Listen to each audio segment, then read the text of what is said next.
Siapa yang harus menjadikan ikhlas ini sebagai fokus dalam hidupnya adalah orang-orang yang rajin beribadah.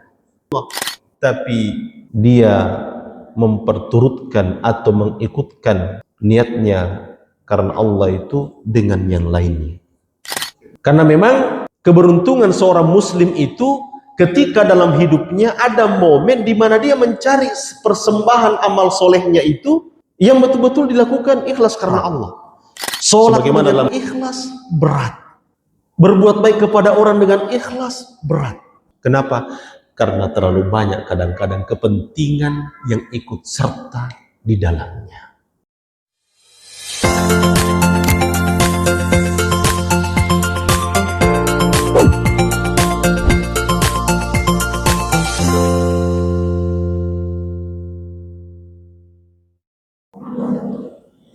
Bismillahirrahmanirrahim. Assalamualaikum warahmatullahi wabarakatuh.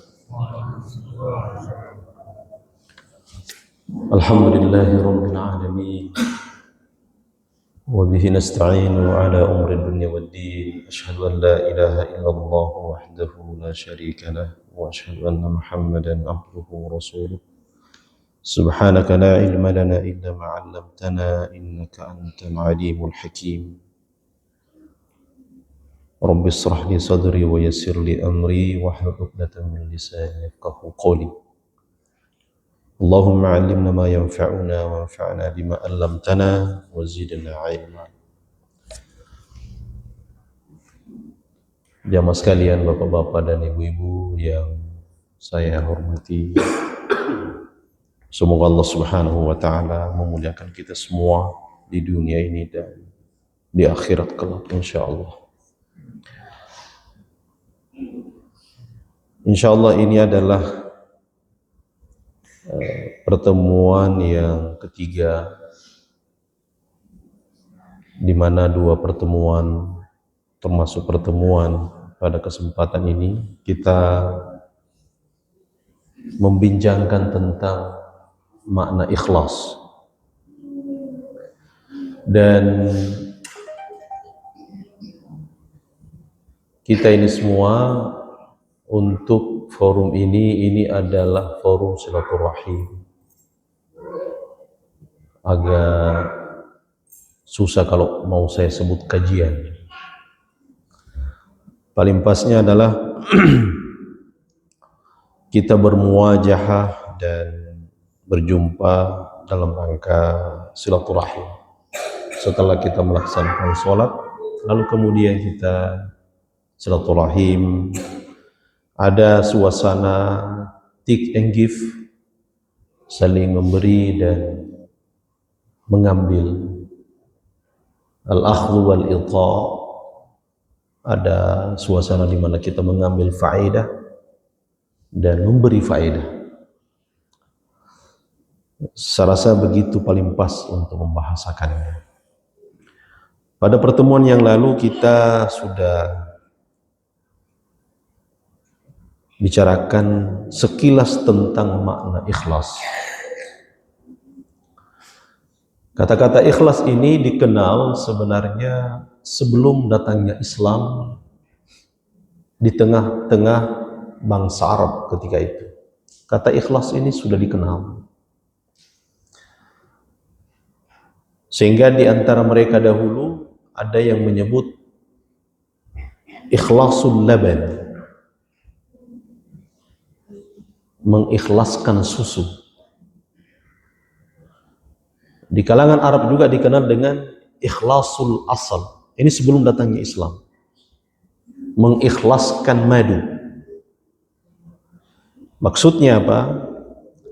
Ikhlasul laban itu artinya bagaimana menghadirkan susu yang betul-betul murni, tidak bercampur apapun.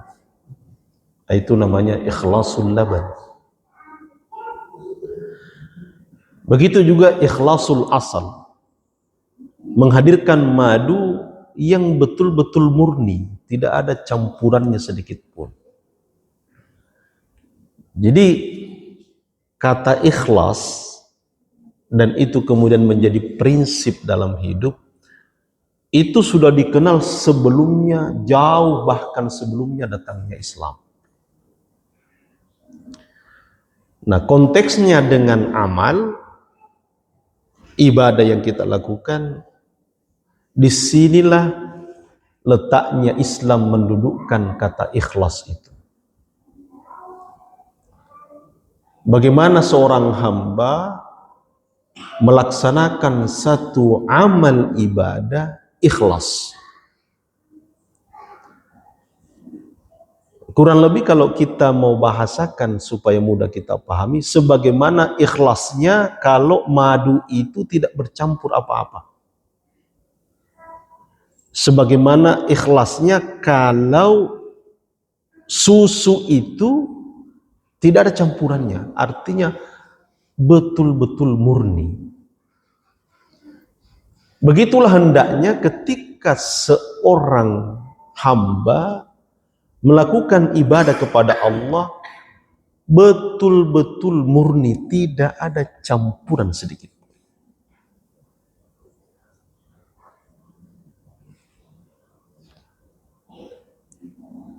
Kita lihat satu riwayat dari Abu Umamah radhiyallahu anhu. Beliau berkata bahwa ja'a rajulun ila Rasulillah sallallahu alaihi wasallam faqala. Suatu ketika datang seseorang kepada baginda Nabi kita Muhammad sallallahu alaihi wasallam. Lalu kemudian dia berkata, "Ara'aita rajulan gaza yaltamisul ajra wa zikra." Bagaimana pendapat dan pandanganmu wahai Rasulullah terkait dengan orang yang berperang di jalan Allah? Ini amalan yang paling tinggi, jihad.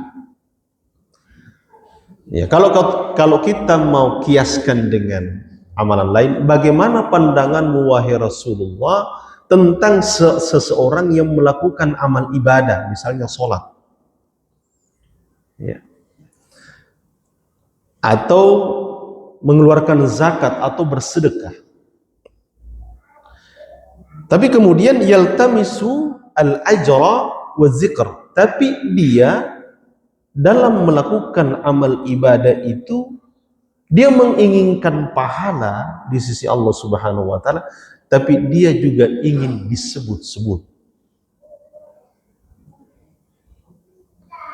Nah, dari kisah ini itu sudah bisa kita tahu bahwa orang yang diadukan atau ditanyakan kepada baginda Nabi kita sallallahu alaihi wasallam, dalam hal ini orang yang berperang, orang yang berjihad, tapi dia menginginkan dua. Pertama adalah pahala di sisi Allah, ini tentu mulia.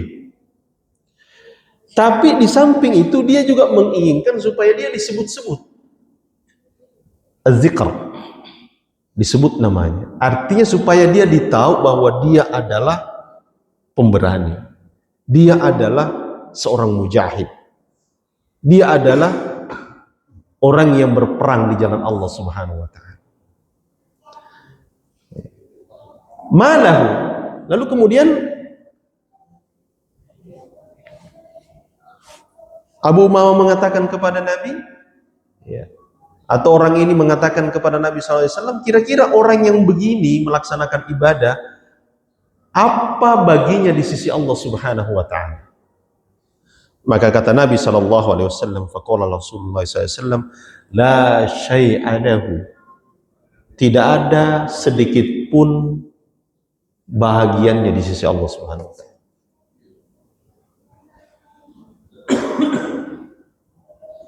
Tidak ada sedikit pun bahagiannya, pahalanya, ganjarannya di sisi Allah Subhanahu wa taala. Betapa beratnya ini ikhlas. Bahkan Nabi SAW saking beliau memberikan penekanan, fa'adaha salasa marrat. Dia mengulangi kata-kata la syai'a lahu itu bukan cuma satu kali, tapi beliau ulang 3 kali, bahwa orang yang seperti ini melakukan amal ibadah, dia berperang di jalan Allah, tapi dia menginginkan pahala di sisi Allah, tapi dia juga menginginkan sesuatu yang lain, dia juga ingin disebut-sebut, maka beliau katakan tidak ada sedikit pun pahalanya di sisi Allah.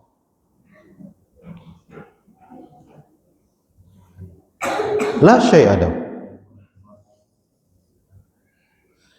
Kemudian Nabi SAW mengatakan, Inna Allah Azza wa Jalla la yaqbalu binal amali illa ma kana lahu khalisah. Sesungguhnya Allah Subhanahu wa Ta'ala tidak akan menerima persembahan amal soleh, amal ibadah seorang hamba kalau bukan didasari ikhlas murni semata-mata karena Allah. Siapa yang harus menjadikan ikhlas ini sebagai fokus dalam hidupnya adalah orang-orang yang rajin beribadah.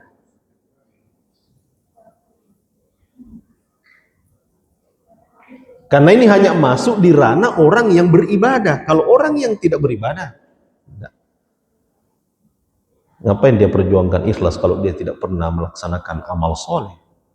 Ngapain dia masukkan program ikhlas dalam hidupnya kalau dia tidak melakukan ibadah? Kapan perjuangan untuk menggapai ikhlas ini kita lakukan, kita hadirkan? Kalau kita ini rajin beribadah. Berperang, taruhannya adalah nyawa. Berjihad di jalan Allah, taruhannya adalah nyawa. Itu bisa kita bayangkan, masih ada saja ternyata orang yang meniatkan sesuatu selain Allah Subhanahu wa Ta'ala, walaupun amalan itu taruhannya adalah nyawa. Apalagi amalan selain itu. Contoh amalan ceramah seperti ini, bukan nyawa taruhannya. Justru yang ada itu, oh ini orang akan viral, ini orang followernya akan banyak, ini orang akan menuju pada proses dia akan terkenal masyhur. Nah, ini semua harus dikenali lebih dahulu. Ini adalah racun, ini adalah penyakit. Karena penyakit amal soleh itu, penyakit ibadah itu adalah ketika kita peruntukkan selain Allah Subhanahu wa Ta'ala.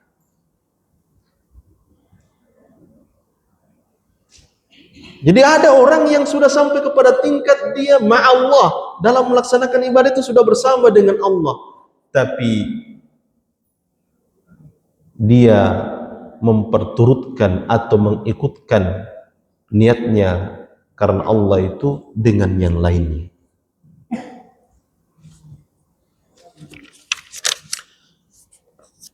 Makanya kemudian dikatakan di sini, qila man salima lahu min umrihi lahzatun wahidatun khalisatun liwajhillah najah. Barang siapa dalam hidupnya itu, dalam umurnya itu, dia pernah satu momen betul-betul ya, lahzatun wahidah, satu momen di mana betul-betul dia mengikhlaskan amalnya kepada Allah, sungguh itu adalah najatul abad. Dia adalah keberuntungan yang abadi. Sesaat saja ibu sekalian, sesaat saja dalam hidup kita ini. Sementara kalau kita hitung-hitung kehidupan kita ini kan sudah banyak sekali melaksanakan ibadah. Berapa kali kita umrah, bahkan mungkin berapa kali kita haji, berapa kali kita sholat. Kalau kita mau hitung-hitung semua ibadah yang kita lakukan itu, lalu kemudian kita tanya diri kita, kira-kira di mana di antara ibadah-ibadah yang saya telah lakukan ini betul-betul murni kepada Allah? Kalau saya khawatir saya tidak temukan. Ya. Karena memang keberuntungan seorang muslim itu ketika dalam hidupnya ada momen di mana dia mencari persembahan amal solehnya itu yang betul-betul dilakukan ikhlas karena Allah. Sebagaimana dalam kisahnya 3 pemuda yang terjebak dalam gua. Lalu kemudian Tidak ada yang bisa menyelamatkan dia kecuali Allah Subhanahu wa taala, karena dia berteduh tiba-tiba hujan deras ya, seperti sekarang kita ini di Indonesia di mana-mana terjadi banjir. Dia berteduh dalam gua, tiba-tiba karena gua itu berada di tebing ya, longsor ya, bukan karena adanya penebangan liar ya, karena kejadian betul-betul alami. Lalu kemudian terjatuhlah batu yang besar dan menutup pintu gua. Dan tidak ada yang mengetahui bahwa di dalam gua tersebut ada 3 pemuda. Dan ternyata 3 pemuda ini tidak ada yang lain dipersembahkan kecuali berwasilah dengan amal soleh yang dilakukan betul-betul murni ikhlas karena Allah. Maka 3 pemuda ini dia carilah kira-kira amalan mana yang saya persembahkan untuk saya jadikan wasilah kepada Allah agar saya ditolong oleh Allah sehingga batu ini bisa bergeser dan saya bisa keluar dari gua ini. Semuanya mencari, sibuk dalam pikirannya, mana amal soleh yang saya persembahkan kepada Allah yang betul-betul saya yakin bahwa itu adalah ikhlas dan saya jadikan wasilah untuk berdoa kepada Allah. Ini juga menunjukkan jamaah sekalian bahwa berwasilah dengan amal soleh itu masyru', disyariatkan. Boleh kita berwasilah dengan amal soleh. Apa maksudnya? Menjadikan amal soleh itu sebagai perantara untuk kita berdoa kepada Allah Subhanahu wa taala. Contoh, saya ini ada beban hidup tiba-tiba menimpa saya, musibah misalnya, atau siapalah di antara kita. Maka dia bisa berwasilah dengan amal soleh yang dilakukan, yang mana amal soleh itu betul-betul ikhlas karena Allah. Misalnya ibu-ibu punya beban, tiba-tiba diuji oleh Allah dengan satu beban hidup yang berat sekali, maka kita boleh berwasilah dengan amal soleh untuk berdoa kepada Allah. Contoh, saya bersedekah, tidak ada yang tahu sedekah. Setelah itu saya berwasilah dengan sedekah itu, ya Allah, kalau memang sedekah yang saya lakukan tadi ini ikhlas karena Engkau, maka ya Allah, saya punya hajat, saya punya beban hidup, saya berwasilah dengan itu untuk berdoa kepada Allah. Ini boleh, ini masyru', disyariatkan ya. Berwasilah dengan amal soleh, berwasilah dengan baca Quran, berwasilah dengan sholat, boleh. Ilaihi yas'adul kalimut thayyibu wal 'amalus shalihu yarfa'uhu. Kepada Allah lah akan naik yas'adul kalimut thayyibu, kalimat-kalimat yang baik. Doa-doanya ibu-ibu sekalian itu adalah kalimat-kalimat yang baik. Doa dengan penuh syahdu, dengan penuh kerendahan hati, tunduk, merasa hina di hadapan Allah, naik kalimat-kalimat itu, naik doa-doa itu.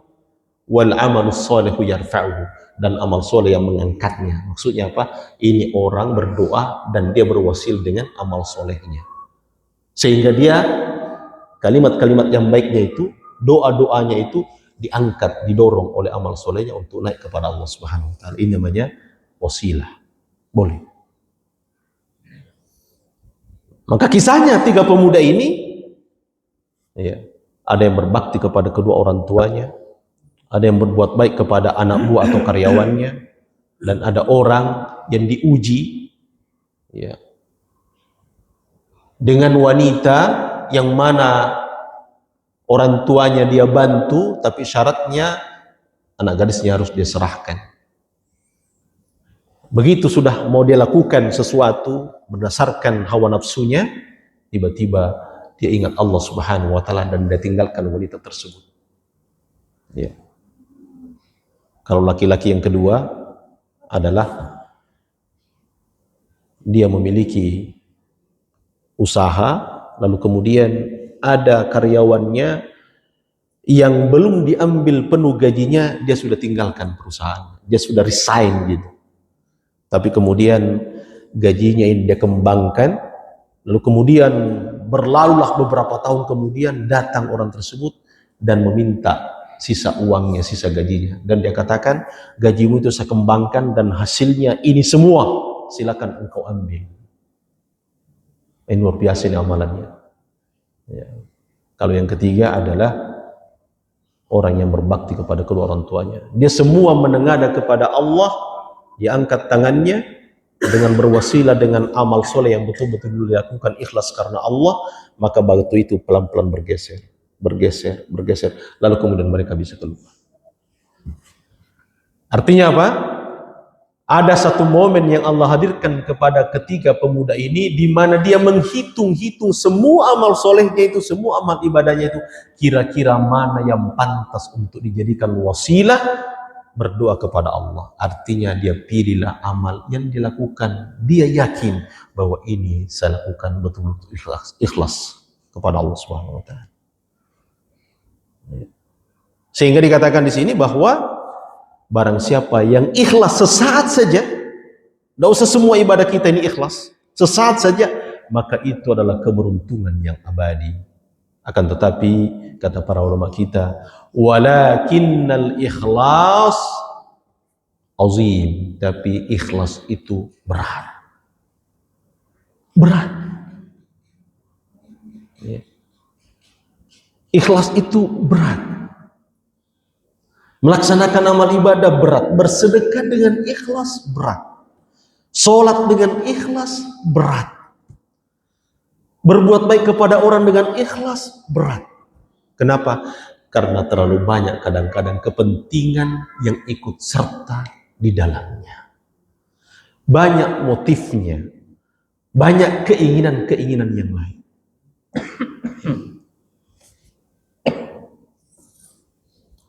Dan bagi orang atau bagi hamba Allah Subhanahu wa ta'ala yang tidak melihat racun atau aib dalam ibadahnya, itu adalah bahaya besar. Makanya kita ini yang rajin sholat, yang rajin ibadah, pekerjaan berat kita itu adalah bagaimana mengupayakan hadirnya namanya keikhlasan ini. Harus menjadi perjuangan kita, mujahadah kita, agar amal-amal kita ini di dalamnya disertai dengan keikhlasan.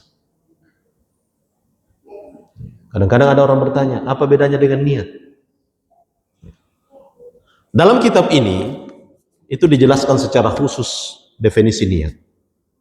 Definisi ikhlas, kita sudah sampaikan pada pertemuan yang lalu. Apa bedanya dengan niat? Nanti dijelaskan pada bab berikutnya. Ya, karena ini adalah kajian, ya, istilahnya kita mengacunya pada kitab, maka kita akan tiba pada pembahasan apa fungsi niat itu. Nah, jamaah sekalian, dari bab tentang ikhlas dalam kitab ini, itu dijelaskan secara gamblang bahwa ternyata yang merusak keikhlasan itu adalah khuzuzud dunya.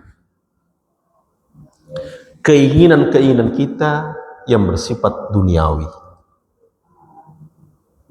Keinginan-keinginan kita yang bersifat duniawi. Inilah yang menjadi racun, cacat dalam ibadah-ibadah yang kita lakukan. Pengen terkenal, ini adalah hawa nafsu dunia. Ya. Makanya kata Nabi SAW, sesuatu yang paling saya takutkan kepada kalian itu melebihi takutku kepada Dajjal adalah orang yang sholat.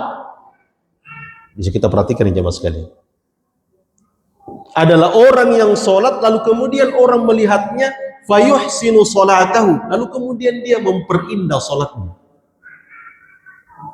Ya. Yang kata Nabi SAW, ini adalah riya, syirkun khafi, yaitu syirik yang tersembunyi, syirik yang halus. Bagaimana contohnya syirik yang halus itu? Dicontohkan oleh Nabi SAW bahwa ada orang yang sholat, lalu kemudian dia tahu bahwa ada orang yang melihat dia, ada orang yang menyaksikan dia, lalu kemudian dia perindah sholatnya karena ada orang yang melihat dia. Ini namanya syirkun khafi. Dan syirkun khafi ini, kata Nabi SAW, lebih saya takutkan kepada kalian melebihi takutku kepada Dajjal. Jadi jemaah sekalian, inilah pekerjaan berat kita. Dan tidak ada jalan lain kecuali kita beristi'anah kepada Allah, memohon pertolongan kepada Allah agar Allah bimbing kita secara batiniyah, untuk Allah membantu kita agar supaya kita bisa ikhlas dalam ibadah kita, dalam amal-amal soleh kita. Saya rasa demikian jemaah sekalian, ya bisa kita sampaikan atau bincangkan pada kesempatan ini. Kalau ada yang bertanya seputar apa yang kita bincangkan, diberikan kesempatan, masih ada sekitar mungkin 10 atau 15 menit. Silakan kalau ada yang bertanya. Baik, Bapak sekalian, berjalan dari Bapak Ibu sekalian, begitu Bapak sekalian, ada yang jelas yang dikatakan bahwa tempat ini bermasalah pada saya.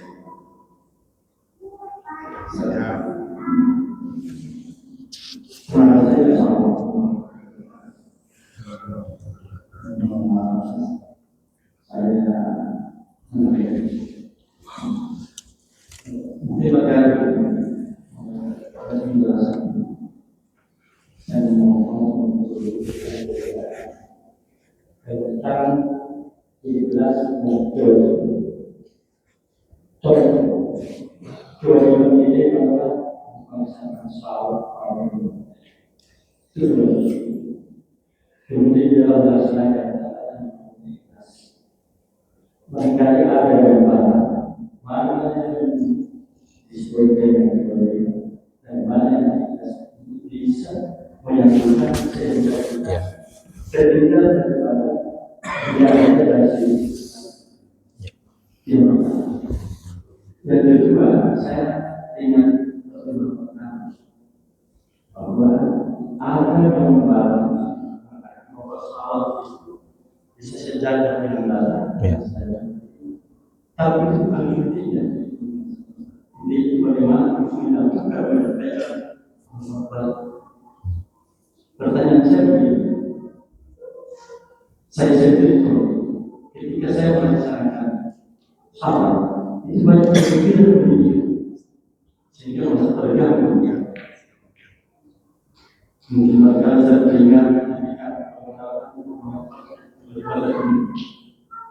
sehingga mengganggu, sehingga saya punya pemikiran apakah itu sama?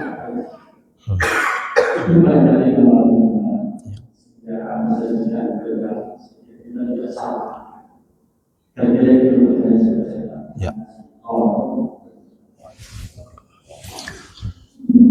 mengenai kewajiban dan ikhlas, apa hubungannya? Jadi ikhlas itu juz'um minal amanati wal iman. Ikhlas itu adalah bagian daripada kewajiban, amanah, dan iman.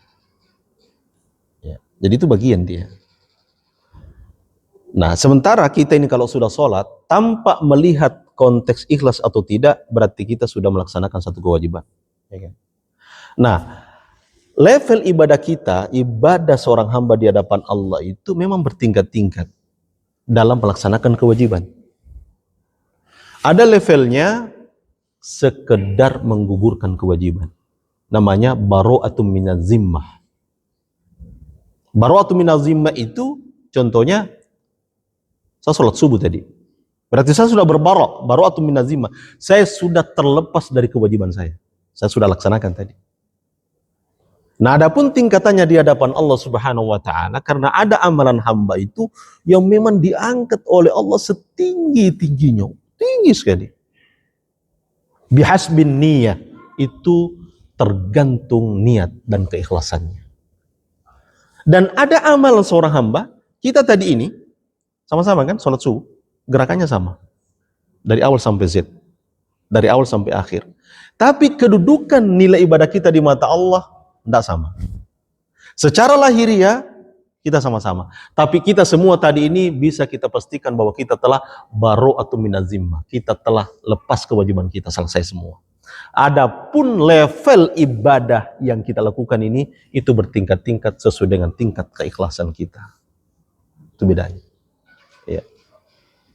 Makanya, kata Abdullah ibn Mubarak, rubba amalin kabirin tusaghiruhun niyah. Betapa banyak amalan yang kelihatan, wah, luar biasa, tapi kemudian dia menjadi remeh. Tidak ada artinya di hadapan Allah karena persoalan ikhlas, persoalan niat. Wa rubba amalin saghirin tu'azzimuhun niyah. Tapi betapa banyak amalan yang kelihatan kecil, tapi menjadi agung di sisi Allah Subhanahu wa taala karena perkara niat atau ikhlas. Nah, itulah bedanya. Itulah bedanya. Jadi ikhlas dengan melepas kewajiban, ya ada orang beribadah sudah sekedarnya saja, sekedar melepas kewajiban. Makanya kalau kita mau mencapai level ibadah yang tinggi di sisi Allah, maka kita persiapkan semuanya. Mulai dari niatnya kita benahi. Bahkan lahiriahnya pun kita benahi. Lahiriahnya. Karena saya sampaikan di awal tadi, ya contoh misalnya tadi sholat subuh yang kita lakukan. Nabi SAW ketika para ulama membahas tentang niat, selalu membawa hadis Nabi yang pertama itu adalah innamal a'malu binniyat, ya kan? Dan itu panjang hadisnya. Sampai kemudian beliau mengangkat satu amalan, yaitu hijrah. Hijrah kan? Tapi ternyata hijrah ini macam-macam motifnya orang. Faman kanat hijratuhu lillahi wa rasuli fa hijratuhu ila Allah wa rasuli. Ternyata ada orang yang berhijrah itu karena Allah dan Rasulnya, insya Allah dia juga akan mendapatkan pahala Allah dan Rasulnya. Faman kanat hijratuhu lidunya yusibuha. Tapi ada rupanya orang, ini dulu sahabat yang berhijrah itu pindah dari Mekah ke Madinah tujuannya untuk dunia. Ternyata ada juga ya awim ra'atin yang kiwa, ada juga orang yang berhijrah untuk wanita. Padahal apa Bapak sekali majelis ini? Ini satu amalan loh, satu amalan, apa hijrah. Tapi ternyata motifnya orang berbeda-beda. Sama juga dengan kita tadi sholat subuh ini, motifnya kita hanya Allah yang tahu. Hanya Allah yang tahu. Jadi satu amalan yang dilakukan secara bersama-sama itu beda levelnya di sisi Allah Subhanahu wa taala. Ini yang pertama. Yang kedua, mengenai takbir, itu saya contohkan ini adalah amalan lahiriah. Tapi syarat diterimanya amal itu, sebagaimana sampaikan di awal, ada dua. Pertama adalah ikhlas, yang kedua adalah mutaba'ah. Harus ikut contoh Nabi SAW. Kita tidak boleh membuat gerakan dalam sholat ini secara lahiriah di luar dari apa yang Nabi tunjukkan. Saya contohkan kemarin itu, dua, misalnya bertakbir. Angkat tangan ini ada dua riwayatnya, sejajar dengan bahu dan sejajar dengan daun telinga. Silakan pakai di antara keduanya, yang mana saja yang menurut kita baik untuk kita. Ya. Tidak mungkin ada orang yang angkat tangan begini, Allahu Akbar. Ini salah, karena gerakannya tidak begitu. Bukan begitu sunnahnya Nabi SAW. Ya. Oh, enggak apa-apa saya angkat tangan begini-begini, yang penting ikhlas. Ini salah juga prinsipnya. Jadi dua syaratnya, ikhlas dan sesuai dengan petunjuk Nabi SAW. Masa kita mau puasa bukan di bulan Ramadan? Oh, saya kapan saja bisa puasa, kapan saja bisa haji. Saya laksanakan sendiri rukun haji tanpa ikut yang lain. Bukan di bulan haji, misalnya di bulan Muharram. Ini salah karena tidak sesuai dengan petunjuk Nabi SAW. Kenapa kamu haji di bulan Muharram? Ya yang penting saya ikhlas. Bukan begitu alasannya. Ya, jadi mengangkat tangan tadi saya contohkan. Tapi ada orang yang fokus pada gerakannya saja, lupa isinya. Itulah lahiriah, batiniyah harus kita benahi. Nah, terkait dengan ikhlas ini, dia adalah banyak-banyak pada persoalan batiniyah. Tapi kita juga tetap harus belajar bagaimana kaifiatnya secara lahiriah. Di situ kedudukannya. Karena Nabi SAW menyampaikan, man amila amalan falaisa alaihi amruna fahuwa raddun. Barang siapa yang melakukan satu amalan, satu gerakan dalam satu amal ibadah misalnya, di luar dari yang kami contohkan, kata Nabi SAW, maka dia pasti tertolak. Seperti itu. Wallahu a'lam bishawab. Wallahu a'lam bishawab. Saya rasa cukup satu pertanyaan saja. Itu sudah luar biasa, itu mendalam sekali pertanyaannya. Ya. Ya. Oh.